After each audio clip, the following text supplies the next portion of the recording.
tous et bienvenue chez vous sur le VPR, le corps d'un agir autrement. Aujourd'hui, le sujet du jour est les bienfaits de l'égoïsme. Et oui, avant de commencer, je vous demande partagez sans modération. Parce que lorsqu'on parle de l'égoïsme, les gens ont tendance à augmenter la chose, mais il faut voir qu'il y a l'égoïsme et l'égoïsme. Il y a un égoïsme qui est normal. Et il y a un égoïsme.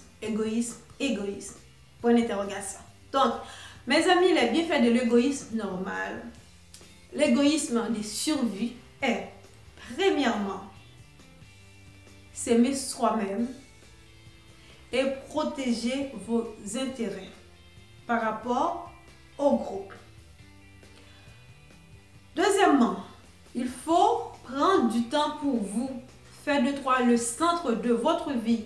Lorsque vous êtes égoïste à ce point, vous prenez du temps pour vous, vous êtes centré sur votre vie, donc vous avez des objectifs, vous vous protégez des autres. Et quelqu'un qui n'est pas égoïsme, qui prend son temps pour tous les autres, qui oublie soi-même, donc cette personne ne se protège pas. Troisièmement, il faut occupe-toi d'abord de tes besoins avant de penser aux autres. Comme je dis très souvent, et je vais le répéter encore une fois, une bonne charité commence par toi-même. Donc sur ce point, il faut être égoïste parce que vous ne pouvez pas donner aux autres ce que vous n'avez pas. Point final. Et aussi, être égoïste, c'est aussi savoir dire non aux autres. C'est savoir mettre une certaine limite. Vous allez vous faire respecter. Parce que lorsque vous êtes trop tolérante, vous acceptez tout, eh bien, les gens ne savent pas où s'arrêter. Ils vont te faire subir. Vous allez souffrir, avoir mal en soi, mais ce n'est pas leur faute parce que c'est vous qui ne savez pas où commencer, où terminent vos limites. Cinquièmement, lorsque vous êtes égoïste, cela vous permet d'éviter de fréquenter les gens qui vous critiquent négativement. D'accord? Sixièmement, lorsque vous êtes égoïste, faire chaque jour quelque chose qui t'approche vers ton objectif. Parce que lorsque vous êtes égoïste, mes amis, vous avez beaucoup plus de temps pour vous-même, pour toi-même. Donc, au lieu de passer le temps à s'occuper des affaires des autres, vous passez votre temps à s'occuper de vos objectifs, à faire ce que vous aimez. Et septièmement, les gens ne laissent plus et ne peuvent plus profiter de ta gentillesse. Les gens ne peuvent plus gaspiller votre temps. Les gens ne peuvent plus profiter sans votre consentement de vos intérêts. Parce qu'ils sachent très bien que vous ne plaisantez pas, vous donnez quand vous avez envie de donner. Vous donnez parce que vous voulez donner, mais ils ne peuvent pas vous manipuler comme bon leur semble pour que vous donnez quelque chose.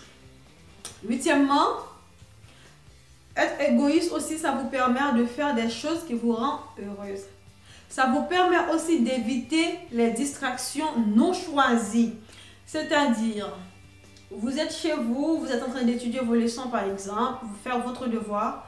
Après, il y a un ami qui t'appelle. Ah, tu sais, Marc, il y a une fête, j'aimerais bien que tu m'accompagnes. Quand tu es égoïste, une bonne charité commence par soi-même. Tu dis non, moi d'abord, j'ai mes devoirs à faire. Je ne suis pas encore terminée. Je ne peux pas y aller. Mais si vous ne pensez pas d'abord à toi-même ou à vous-même, vous allez dire quoi? Ok, d'accord, j'arrive. Plop. Tu fermes ton cahier, tu fermes tes livres et puis tu t'habilles, tu vas aller t'amuser. Alors que ce n'est pas dans ton intérêt parce que tu avais des devoirs à faire et tu ne les fais pas.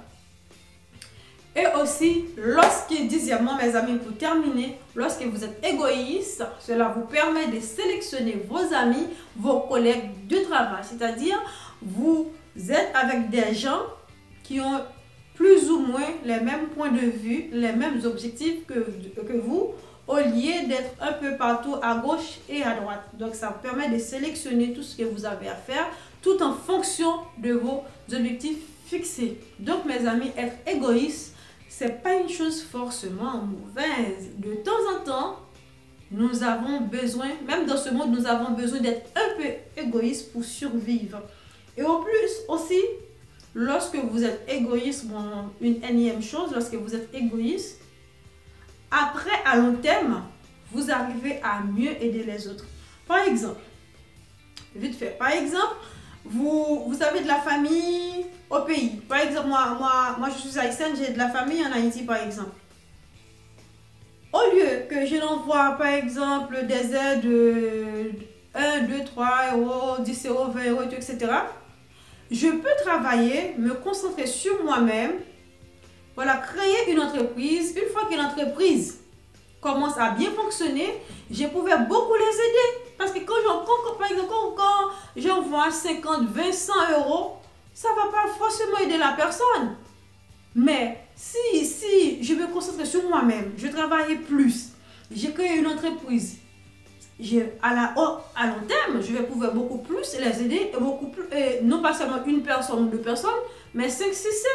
Donc parfois, pour pouvoir à long terme aider ceux que vous aimez, à un moment donné, vous devez être un peu égoïste, concentré d'abord sur vous-même, sur vos objectifs, une fois les atteindre, et puis là, vous allez mieux les aider.